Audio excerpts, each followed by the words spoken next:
सुखों को प्राप्त होते हैं, अन्य मत के ग्रंथ देखने से नहीं। क्या अत्यंत भूखे मरने आदि कष्ट सहने को चारित्र कहते हैं? जो भूखा प्यासा मरना आदि ही चारित्र है, तो बहुत से मनुष्य अकाल व जिनको अन्न आदि नहीं मिलते भूखे मरते हैं। वे शुद्ध होकर शुभ फलों को प्राप्त होने चाहिए। सो ना ये शुद्ध होवें और ना तुम, किंतु पित्तादि के प्रकोप से रोगी होकर सुख के बदले दुख को प्राप्त होते हैं। धर्म तो न्यायचरण, ब्रह्मचर्य, सत्य भाषण आदि है, और असत्य भाषण, अन्याय चरणादि पाप है। और सबसे प्रीति पूर्वक परोपकार्थ वर्तना शुभ चरित्र कहता है। जैन मतस्थों का भूखा प्यासा रहना आदि धर्म नहीं। इन सूत्रादि को मानने से थोड़ा सा सत्य और अधिक झूठ को प्राप्त होकर दुख सागर में डूबते हैं। जो उत्तम प्रारब्धवान मनुष्य होते हैं, वे ही जिन धर्म का ग्रहण करते हैं, अर्थात जो जिन धर्म का ग्रहण नहीं करते उनका प्रारब्ध नष्ट है। क्या ये बात भूल की और झूठ नहीं? क्या अन्य मत में श्रेष्ठ प्रारब्धी और जैन मत में नष्ट प्रारब्धी कोई भी नहीं है? और जो ये कहा कि सधर्मी अर्थात जैन धर्म वाले आपस में क्लेश न करें किंतु प्रीति पूर्वक वर्तें, इससे ये बात सिद्ध होती है कि दूसरे के साथ कलह करने में बुराई जैन लोग नहीं मानते होंगे। ये भी इनकी बात आयुक्त है, क्योंकि सज्जन पुरुष सज्जनों के साथ प्रेम और दुष्टों को शिक्षा देकर सुशिक्षित करते हैं। और जो ये लिखा कि ब्राह्मण त्रिदंडी परिव्राजकाचार्य अर्थात सन्यासी और तापस आदि अर्थात वैरागी आदि सब जैन मत के शत्रु हैं। अब देखिए कि सबको शत्रु भाव से देखते और निंदा करते हैं, तो जैनियों की दया और क्षमा रूप धर्म कहाँ रहा? क्योंकि जब दूसरे पर द्वेष रखना दया क्षमा का नाश और इसके समान कोई दूसरा हिंसा रूप दोष नहीं। जैसे द्वेष मूर्तियां जैनी लोग हैं, वैसे दूसरे थोड़े ही होंगे। ऋषभ देव से लेके महावीर पर्यंत 24 तीर्थंकरों को रागी, द्वेषी, मिथ्यात्वी कहें और जैन मत मानने वालों को सन्निपात ज्वर में फंसे हुए माने और उनका धर्म नरक और विष के समान समझे, तो जैनियों को कितना बुरा लगेगा। इसलिए जैनी लोग निंदा और परमत द्वेष रूप नरक में डूबकर महाक्लेश भोग रहे हैं। इस बात को छोड़ दें तो बहुत अच्छा होवे। सब श्रावकों का देव गुरु धर्म एक है। चैत्य वंदन अर्थात जिन प्रतिबिंब मूर्ति देवल और जिन द्रव्य की रक्षा और मूर्ति की पूजा करना धर्म है। अब देखो, जितना मूर्ति पूजा का झगड़ा चला है वह सब जैनियों के घर से। श्राद्ध दिन कृत्य पृष्ठ 1 में मूर्ति पूजा के प्रमाण इत्यादि श्रावकों को पहले द्वार में नवकार का जप कर जाना, दूसरा नवकार जपे पीछे मैं श्रावक हूं स्मरण करना, तीसरे अणुव्रतादिक हमारे कितने हैं, चौथे द्वारे 4 वर्ग में अग्रगामी मोक्ष है, उसका कारण ज्ञानादिक है। सो योग उसका सब अतिचार निर्मल करने से 6 आवश्यक कारण सो भी उपचार से योग कहता है, सो योग कहेंगे। 5वें चैत्य वंदन अर्थात मूर्ति को नमस्कार द्रव्य भाव पूजा कहेंगे। 6ठा प्रत्याख्यान द्वार नवकारसी प्रमुख विधि पूर्वक कहूंगा इत्यादि। और इसी ग्रंथ में आगे आगे बहुत सी विधि लिखी है। अर्थात संध्या के भोजन समय में जिन बिंब अर्थात तीर्थंकरों की मूर्ति पूजना और द्वार पूजना में बड़े बड़े बखेड़े हैं। मंदिर बनाने के नियम पुराने मंदिरों को बनवाने और सुधारने से मुक्ति हो जाती है। मंदिर में इस प्रकार जाकर बैठें, बड़े भाव प्रीति से पूजा करें, इत्यादि मंत्रों से स्नान आदि कराना और जल चंदन पुष्प धूप दीपनैः इत्यादि से गंधादि चढ़ावें। रत्नसार भाग के 12वें पृष्ठ में मूर्ति पूजा का फल यह लिखा है कि पुजारी को राजा व प्रजा कोई भी ना रोक सके। ये सब बातें सब कपोल कल्पित हैं, क्योंकि बहुत से जैन पुजारियों को राजादि रोकते हैं। रत्नसार पृष्ठ 13 में लिखा है, मूर्ति पूजा से रोग पीड़ा और महादोष छूट जाते हैं। एक किसी ने 5 कौड़ी का फूल चढ़ाया, उसने 18 देश का राज पाया, उसका नाम कुमार पाल हुआ था। इत्यादि सब बातें झूठी और मूर्खों को लुभाने की हैं, क्योंकि अनेक जैनी लोग पूजा करते करते रोगी रहते हैं और 1 बीघे का भी राज्य पाषाणादि मूर्ति पूजा से नहीं मिलता। और जो 5 कौड़ी के फूल चढ़ाने से राज मिले, तो 5-5 कौड़ी के फूल चढ़ा के सब भूगोल का राज क्यों नहीं कर लेते और राजदंड क्यों भोगते हैं? और जो मूर्ति पूजा करके भवसागर से तर जाते हो, तो ज्ञान सम्यक दर्शन और चारित्र क्यों करते हो? रत्नसार भाग पृष्ठ 13 में लिखा है कि गौतम के अंगूठे में अमृत और उसके स्मरण से मनोवांछित फल पाता है। जो ऐसा हो तो सब जैनी लोग अमर हो जाने चाहिए, सो तो नहीं होते। इससे यह इनकी केवल मूर्खों के बहकाने की बात है, दूसरा इसमें कुछ भी तत्व नहीं।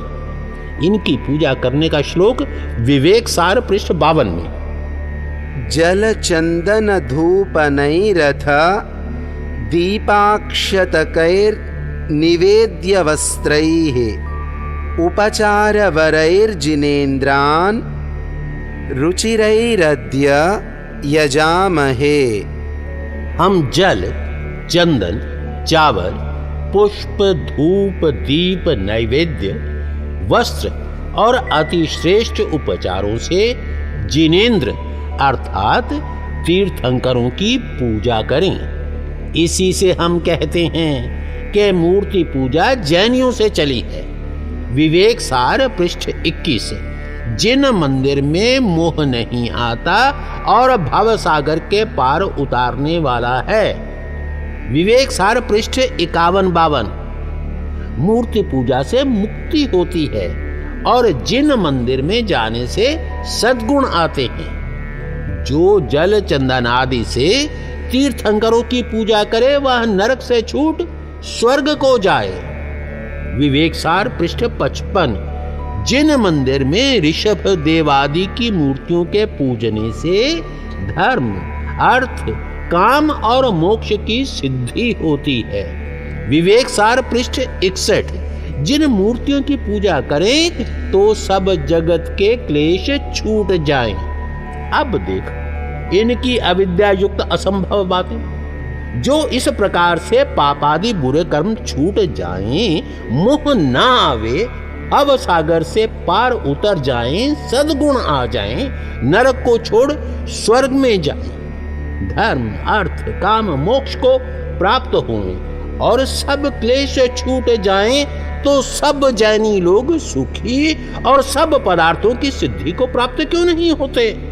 इसी विवेक सार के 3 पृष्ठ में लिखा है कि जिन्होंने जिन मूर्ति का स्थापन किया है उन्होंने अपनी और अपने कुटुंब की जीविका खड़ी की है।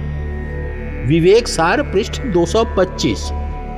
शिव विष्णु आदि की मूर्तियों की पूजा करनी बहुत बुरी है, अर्थात नरक का साधन है। भला जब शिवादि की मूर्तियां नरक के साधन हैं, तो जैनियों की मूर्तियां क्या वैसी नहीं? जो कहें कि हमारी मूर्तियां त्यागी, शांत और शुभ मुद्रा युक्त हैं, इसलिए अच्छी, और शिवादि की मूर्ति वैसी नहीं, इसलिए बुरी है, तो इनसे कहना चाहिए कि तुम्हारी मूर्तियां तो लाखों रुपए के मंदिर में रहती हैं और चंदन केशर आदि चढ़ता है, पुनः त्यागी कैसी? और शिवादि की मूर्तियां तो बिना छाया के भी रहती हैं, वे त्यागी क्यों नहीं? और जो शांत कहो तो जड़ पदार्थ सब निश्चल होने से शांत हैं। सब मतों की मूर्ति पूजा व्यर्थ है। हमारी मूर्तियां वस्त्र आभूषण आदि धारण नहीं करती, इसलिए अच्छी हैं। सबके सामने नंगी मूर्तियों का रहना और रखना पशुवत लीला है। जैसे स्त्री का चित्र या मूर्ति देखने से कामोत्पत्ति होती है, वैसे साधु और योगियों की मूर्ति को देखने से शुभ गुण प्राप्त होते हैं। जो पाषाण मूर्तियों को देखने से शुभ परिणाम मानते हो, तो उसके जड़त्वादी गुण भी तुम्हारे में आ जाएंगे। जब जड़ बुद्धि होंगे तो सर्वतः नष्ट हो जाओगे। दूसरे जो उत्तम विद्वान हैं, उनके संग सेवा से छूटने से मूढ़ता भी अधिक होगी, और जो दोष 11वें समोल्लास में लिखे हैं, वे सब पाषाण आदि मूर्ति पूजा करने वालों को लगते हैं। इसलिए जैसा जैनियों ने मूर्ति पूजा का झूठा कोलाहल चलाया है, वैसे इनके मंत्रों में भी बहुत सी असंभव बातें लिखी हैं। ये इनका मंत्र है रत्नसार भाग 1 पृष्ठ 1 में। इस मंत्र का बड़ा महात्म्य लिखा है और सब जैनियों का यह गुरु मंत्र है। इसका ऐसा महात्म्य धरा है कि तंत्र, पुराण, भाटों की भी कथा को पराजय कर दिया है। जो यह मंत्र है पवित्र और परम मंत्र है। यह ध्यान के योग्य में परम ध्येय है, तत्वों में परम तत्व है। दुखों से पीड़ित संसारी जीवों को नवकार मंत्र ऐसा है कि जैसी समुद्र के पार उतारने की नौका होती है। जो यह नवकार मंत्र है वह नौका के समान है। जो इसको छोड़ देते हैं वे भवसागर में डूबते हैं, और जो इसका ग्रहण करते हैं वे दुखों से तर जाते हैं। जीवों को दुखों से पृथक रखने वाला, सब पापों का नाशक, मुक्ति कारक इस मंत्र के बिना दूसरा कोई नहीं। अनेक भावांतर में उत्पन्न हुआ शरीर संबंधी दुख से अब जीवों को भव सागर से तारने वाला यही है। जब तक नवकार मंत्र नहीं पाया, तब तक भव सागर से जीव नहीं तर सकता। यह अर्थ सूत्र में कहा है। और जो अग्नि प्रमुख अष्ट महाभयों में सहायक एक नवकार मंत्र को छोड़कर दूसरा कोई नहीं। जैसे महारत्न वैडूर्य नामक मणि ग्रहण करने में आवे, अथवा शत्रु के भय में अमोघ शस्त्र ग्रहण करने में आवे, वैसे श्रुत केवली का ग्रहण करें और सब द्वादशांगी का नवकार मंत्र रहस्य है। इस मंत्र का अर्थ यह है: नमो अरिहंताणम, सब तीर्थंकरों को नमस्कार।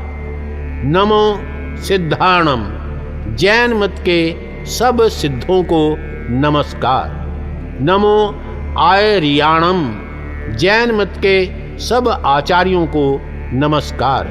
नमो अवध्यायणम, जैन मत के सब उपाध्यायों को नमस्कार। नमो लोय सब साहूणम, जितने जैन मत के साधु इस लोक में हैं उन सब को नमस्कार है। यद्यपि मंत्र में जैन पद नहीं है, तथापि जैनियों के अनेक ग्रंथों में सिवाय जैन मत के अन्य किसी को नमस्कार भी ना करना लिखा है। इसलिए यही अर्थ ठीक है। तत्व विवेक पृष्ठ 169। जो मनुष्य लकड़ी पत्थर को देव बुद्धि कर पूजता है वह अच्छे फलों को प्राप्त होता है। जो ऐसा हो तो सब कोई दर्शन करके सुख रूप फलों को प्राप्त क्यों नहीं होते। रत्नसार भाग 1 पृष्ठ 10। पार्श्वनाथ की मूर्ति के दर्शन से पाप नष्ट हो जाते हैं।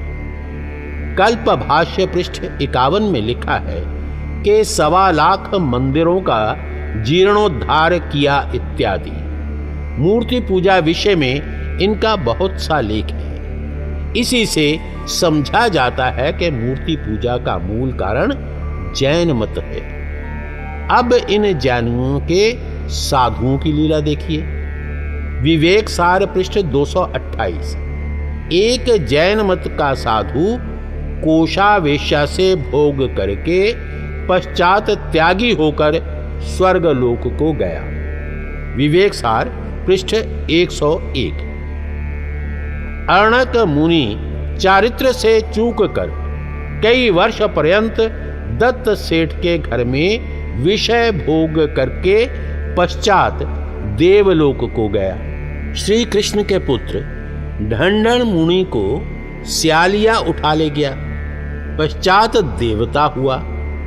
विवेक सार पृष्ठ 156। जैन मत का साधु लिंगधारी अर्थात वेशधारी मात्र हो तो भी उसका सत्कार श्रावक लोग करें। चाहे साधु शुद्ध चरित्र हो चाहे अशुद्ध चरित्र, सब पूजनीय है। विवेक सार पृष्ठ 168। जैन मत का साधु चरित्रहीन हो तो भी अन्य मत के साधुओं से श्रेष्ठ है। विवेक सार पृष्ठ 171। श्रावक लोग जैन मत के साधुओं को चरित्र रहित भ्रष्टाचारी देखें तो भी उनकी सेवा करनी चाहिए। विवेक सार पृष्ठ 216। एक चोर ने 5 मुट्ठी लोच कर चारित्र ग्रहण किया, बड़ा कष्ट और पश्चाताप किया। 6ठे महीने में केवल ज्ञान पाके सिद्ध हो गया। अब देखिए इनके साधु और गृहस्थों की लीला। इनके मत में बहुत कुकर्म करने वाला साधु भी सद्गति को गया और विवेक सार पृष्ठ 106 में लिखा है कि श्री कृष्ण तीसरे नरक में गया। विवेक सार पृष्ठ 145 में लिखा है कि धनवंतरी वैद्य नरक में गया।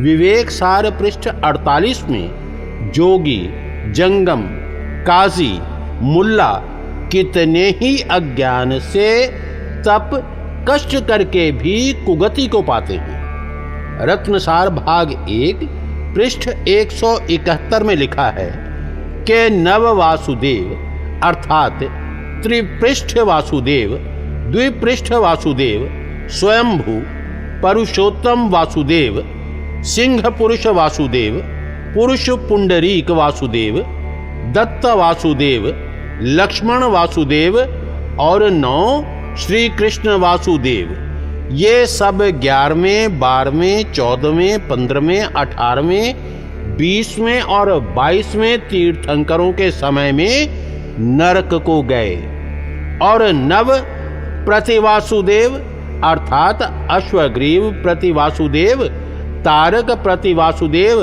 मोरक प्रतिवासुदेव, मधु प्रतिवासुदेव, निशुंभ प्रतिवासुदेव, बलि प्रतिवासुदेव, प्रहलाद प्रतिवासुदेव, रावण प्रतिवासुदेव और जरासंध प्रतिवासुदेव, ये भी सब नरक को गए। और कल्प भाष्य में लिखा है कि ऋषभदेव से लेके महावीर पर्यंत 24 तीर्थंकर सब मोक्ष को प्राप्त हुए। भला कोई बुद्धिमान पुरुष विचारे कि इनके साधु गृहस्थ और तीर्थंकर, जिनमें बहुत से वेश्यागामी, परिस्त्रीगामी, चोर आदि सब जैन मतस्थ स्वर्ग और मुक्ति को गए, और श्री कृष्ण आदि महाधार्मिक महात्मा सब नरक को गए। यह कितनी बड़ी बुरी बात है। प्रत्युत विचार के देखे तो अच्छे पुरुष को जैनियों का संग करना व उनको देखना भी बुरा है, क्योंकि जो इनका संग करे तो ऐसी ही झूठी झूठी बातें उनके भी हृदय में स्थित हो जाएंगी, क्योंकि इन महाहठी दुराग्रही मनुष्यों के संग से सिवाय बुराइयों के अन्य कुछ भी पल्ले ना पड़ेगा। हाँ, जो जैनियों में उत्तम जन हैं, उनसे सत्संग आदि करने में कुछ भी दोष नहीं। विवेक सार पृष्ठ 55 में लिखा है कि गंगादि तीर्थ और काशी आदि क्षेत्रों के सेवने से कुछ भी परमार्थ सिद्ध नहीं होता, और अपने गिरनार, पालिटाना और आबू आदि तीर्थ क्षेत्र मुक्ति पर्यंत के देने वाले लिखे हैं। यहां विचारना चाहिए कि जैसे शैव वैष्णवादि के तीर्थ और क्षेत्र जल स्थल जड़ स्वरूप हैं, वैसे जैनियों के भी हैं। इनमें से एक की निंदा और दूसरे की स्तुति करना मूर्खता का काम है। जैनों की मुक्ति का वर्णन रत्नसार भाग 1 पृष्ठ 23। महावीर तीर्थंकर गौतम जी से कहते हैं कि ऊर्ध्वलोक में एक सिद्ध शिला स्थान है। स्वर्गपुरी के ऊपर 45 लाख योजन लंबी और उतनी ही पोली है तथा 8 योजन मोटी है। जैसे मोती का श्वेत हार व गोदुग्ध है, उससे भी उजली है। सोने के समान प्रकाशमान और स्फटिक से भी निर्मल है। वह सिद्ध शिला 14वें लोक की शिखा पर है, और उस सिद्ध शिला के ऊपर शिवपुर धाम, उसमें भी मुक्त पुरुष अधर रहते हैं। वहां जन्म मरणादि कोई दोष नहीं और आनंद करते रहते हैं। पुनः जन्म मरण में नहीं आते, सब कर्मों से छूट जाते हैं। यह जैनियों की मुक्ति है। विचारना चाहिए कि जैसे अन्य मत में वैकुंठ, कैलाश, गोलोक, श्रीपुर आदि पुराणी, चौथे आसमान में ईसाई, 7वें आसमान में मुसलमानों के मत में मुक्ति के स्थान लिखे हैं, वैसे जैनियों की सिद्धशिला और शिवपुर भी हैं। क्योंकि जिसको जैनी लोग ऊंचा मानते हैं, वही नीचे वालों की, जो कि हमसे भूगोल के नीचे रहते हैं, उनकी अपेक्षा से नीचा है। ऊंचा नीचा व्यवस्थित पदार्थ नहीं है।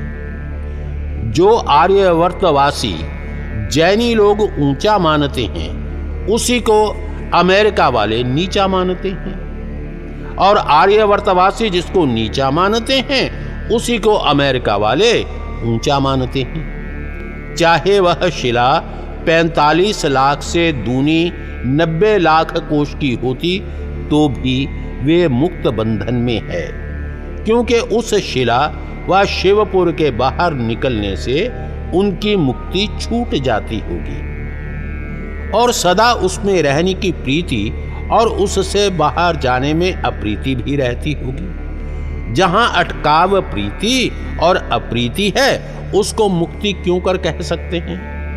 मुक्ति तो जैसी नवमें समूलास में वर्णन कर आए हैं, वैसी माननी ठीक है। और जैनियों की मुक्ति भी एक प्रकार का बंधन है। ये जैनी भी मुक्ति विषय में भ्रम में फंसे हैं। यह सच है कि बिना वेदों के यथार्थ अर्थबोध के मुक्ति के स्वरूप को कभी नहीं जान सकते। अब और थोड़ी सी असंभव बातें इनकी सुनो। विवेक सार पृष्ठ 78। 1,60,00,000 कलशों से महावीर को जन्म समय में स्नान किया। विवेक पृष्ठ 136। दशार्न राजा महावीर के दर्शन को गया, वहां कुछ अभिमान किया। उसके निवारण के लिए अब विचारना चाहिए कि इंद्र और इंद्राणियों के खड़े रहने के लिए ऐसे ऐसे कितने ही भूगोल चाहिए। श्राद्ध दिन कृत आत्मनिंदा भावना पृष्ठ 31 में लिखा है कि बावड़ी, कुआं और तालाब ना बनवाने चाहिए। भला जो सब मनुष्य जैन मत में हो जाएं और कुआं, तालाब, बावड़ी आदि कोई ना बनवावे तो सब लोग जल कहां से पीवें? तालाब आदि बनवाने से जीव पड़ते हैं, उससे बनवाने वाले को पाप लगता है। इसलिए हम जैनी लोग इस काम को नहीं करते। तुम्हारी बुद्धि नष्ट क्यों हो गई? क्योंकि जैसे क्षुद्र क्षुद्र जीवों के मरने से पाप गिनते हो, बड़े बड़े गाय आदि पशु और मनुष्य आदि प्राणियों के जल पीने आदि से महापुण्य होगा, उसको क्यों नहीं गिनते? तत्व विवेक पृष्ठ 196। इस नगरी में एक नंदमणिकार सेठ ने बावड़ी बनवाई। उससे धर्म भ्रष्ट होकर 16 महारोग हुए। मर के उसी बावड़ी में मेडुका हुआ। महावीर के दर्शन से उसको जाति स्मरण हो गया। महावीर कहते हैं कि मेरा आना सुनकर वह पूर्व जन्म के धर्माचार्य जान वंदना को आने लगा। मार्ग में श्रेणिक के घोड़े की टाप से मरकर शुभ ध्यान के योग से दर्दरांक नामक महर्धक देवता हुआ। अवधि ज्ञान से मुझको यहां आया जान वंदना पूर्वक रिद्धि दिखा के गया। इत्यादि विद्या विरुद्ध असंभव मिथ्या बात के कहने वाले महावीर को सर्वोत्तम मानना महाभ्रांति की बात है। श्राद्ध दिन कृत्य पृष्ठ 36 में लिखा है कि मृतक वस्त्र साधु ले लेवें। देखिए, इनके साधु भी महाब्राह्मण के समान हो गए। वस्त्र तो साधु लेवें, परंतु मृतक के आभूषण कौन लेवे? बहुमूल्य होने से घर में रख लेते होंगे, तो आप कौन हुए?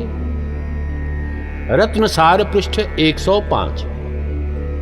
भूंजने, कूटने, पीसने, अन्न पकाने आदि में पाप होता है। अब देखिए इनकी विद्याहीनता। भला ये कर्म ना किए जाएं तो मनुष्य आदि प्राणी कैसे जी सके और जैनी लोग भी पीड़ित होकर मर जाएं। रत्नसार पृष्ठ 104। बगीचा लगाने से 1 लक्ष पाप माली को लगता है। जो माली को लक्ष्य पाप लगता है तो अनेक जीव पत्र, फल, फूल और छाया से आनंदित होते हैं, तो करोड़ों गुना पुण्य भी होता ही है। इस पर कुछ ध्यान भी ना दिया, ये कितना अंधेर है। तत्व विवेक पृष्ठ 202। एक दिन लब्धि साधु भूल से वेश्या के घर चला गया और धर्म से भिक्षा मांगी। वेश्या बोली कि यहाँ धर्म का काम नहीं किंतु अर्थ का काम है। तो उस लब्धि साधु ने 12.5 लाख अशरफी वर्षा उसके घर में कर दी। इस बात को सत्य बिना नष्ट बुद्धि पुरुष के कौन मानेगा? रत्नसार भाग 1 पृष्ठ 67 में लिखा है कि एक पाषाण की मूर्ति घोड़े पर चढ़ी हुई उसका जहां स्मरण करें वहां उपस्थित होकर रक्षा करती है। कहो जानी जी, आजकल तुम्हारे यहाँ चोरी, डाका आदि और शत्रु से भय होता ही है, तो तुम उसका स्मरण करके अपनी रक्षा क्यों नहीं करा लेते हो? क्यों जहां तहां पुलिस आदि राजस्थानों में मारे मारे फिरते हो? अब इनके साधुओं के लक्षण। सरजो हरणा भैक्ष्य भुजो लुञ्चितमूर्धजाः श्वेतांबराः क्षमाशीला निस्संगा जैनसाधवः लुञ्चिताः पिच्छिकाहस्ता पाणिपात्रा दिगंबराः ऊर्ध्वाशिनो गृहे दातुर्द्वितीयाः स्युर्जिनर्षयः भुङ्क्ते न केवली न स्त्री मोक्षमेति दिगंबरः प्राहुरेषामयं भेदो महान् श्वेतांबरैः सह। जैन के साधुओं के लक्षणार्थ जिनदत्त सूरि ने ये श्लोकों से कहे हैं। सरजो हरण, चमरी रखना और भिक्षा मांग के खाना, सिर के बाल लुंचित कर देना, श्वेत वस्त्र धारण करना, क्षमा युक्त रहना, किसी का संग ना करना, ऐसे लक्षण युक्त जैनियों के श्वेतांबर जिनको जति कहते हैं।